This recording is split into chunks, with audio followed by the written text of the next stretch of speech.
to further inspire and motivate us, I am honored to present to you our special guest speaker.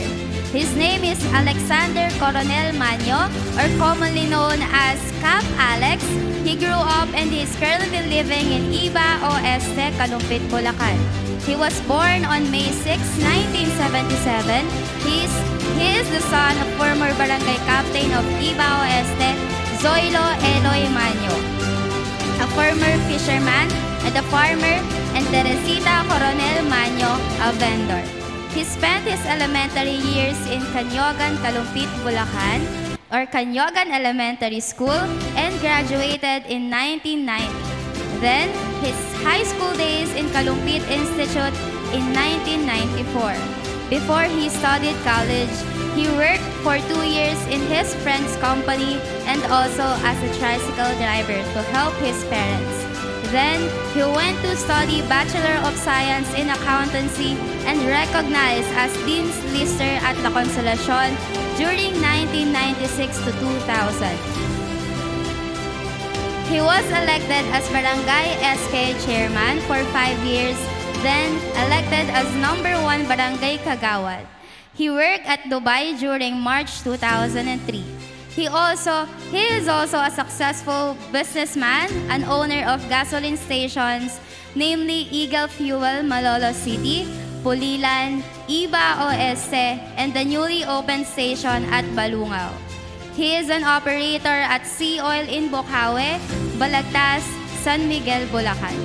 At present, he is the barangay captain of Iba Oeste, where our beloved school is located.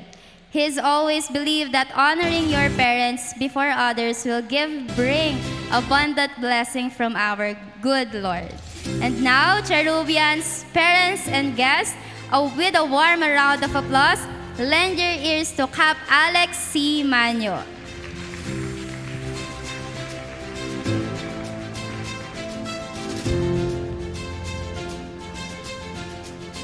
Thank you very much for that wonderful introduction. Magandang hapon po, mga mahal kong kabarangay. Lahat po ba dito ay taga Iba Oeste o meron po ditong nanggaling sa ibang barangay sa bayan ng Calumpit? Payagan niyo po ako na i-deliver ang aking pong mensahe sa atin pong wika. Una po ang aking pong pagbibigay galang at pagpupugay sa napakasipag, napakabait na chairman of the board ng ating pong paaralan. Sa kanya pong inisyatibo, sa kanyang leadership, kung tutuusin, hindi na po niya kailangan ang ganitong pagkakaabalahan dahil abalang-abala na po sa kanyang successful business. Saludo po ako kay Mrs. Herminia M. Reyes, sa aking pong ate Mini. Gayun din po sa bumubuo ng school board ng Calumpit Cherub Christian Academy.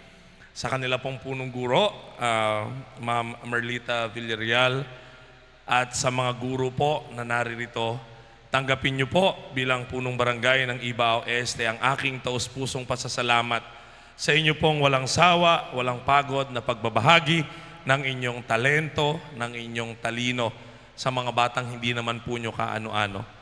Sa mga magulang pong naririto, binabati ko po kayo. Kalaki po ng aking mainit na pagbati ay ang pasasalamat sa pagtataguyod sa kinabukasan ng inyong mga anak.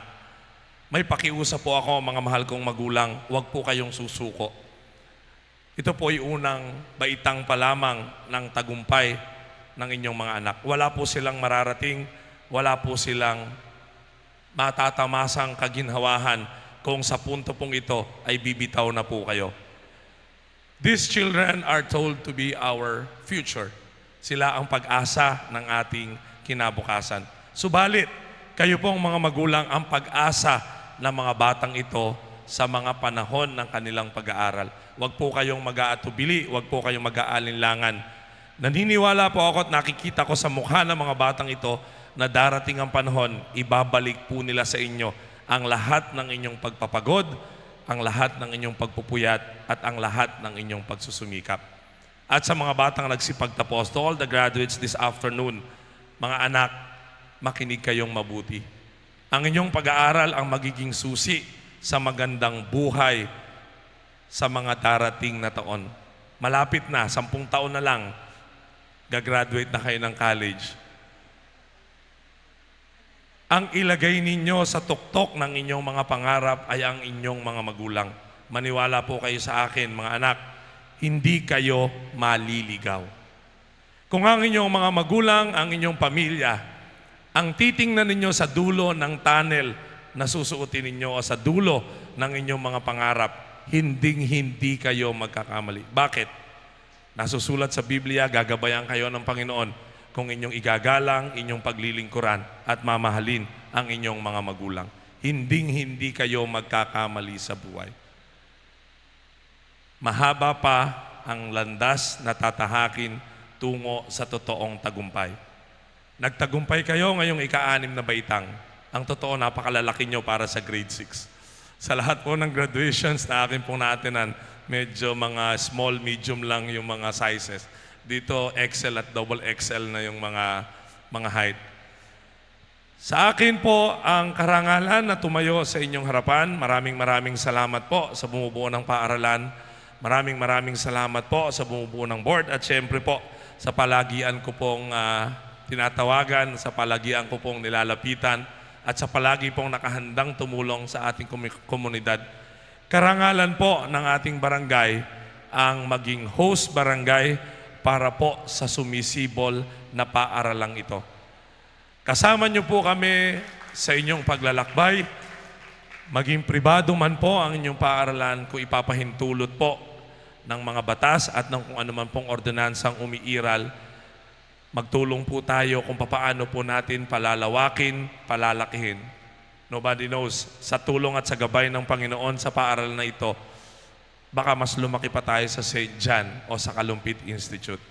Hindi natin alam, subalit sa gabay, sa pahintulot at pananampalataya natin sa Panginoon, isang araw, nasa inyo mga batang nagsipagtapos ang susunod na leader, ang susunod na mamamahala sa ating pamahalaan at susunod na mamamahala sa inyong mahal na paaralan.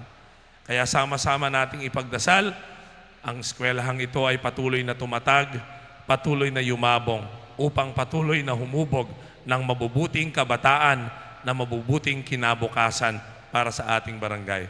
Muli po, nagpapasalamat po ang inyong lingkod, Alex Manyo, sa pagkakataon pong makatayo sa napakahalagang okasyon na ito. At sa mga magulang, muli po, kaisa ng mga nagsipagtapos, maraming salamat po sa inyong pagsasakripisyo.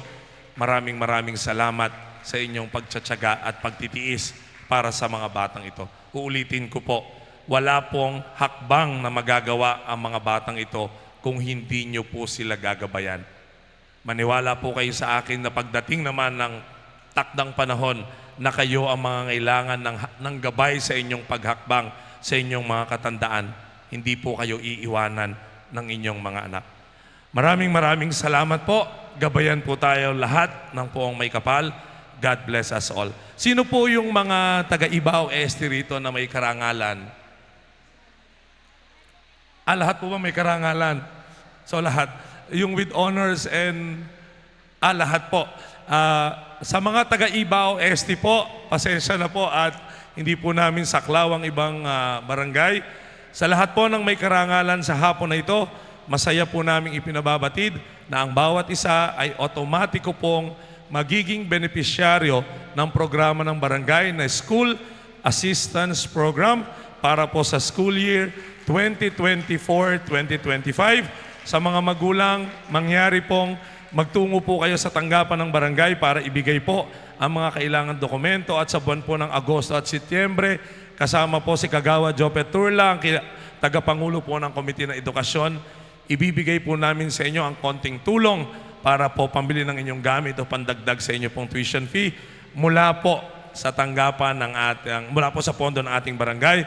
At ngayong hapon naman po, mula po sa personal na bulsa ng inyong lingkod, magbibigay din po ako ng konting regalo para po sa mga magsisipagtapos sa hapong ito. Muli po, maraming salamat sa pagkakataon.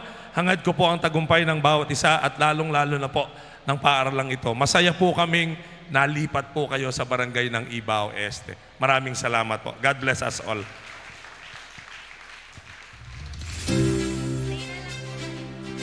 Thank you for motivating us and gracing our event.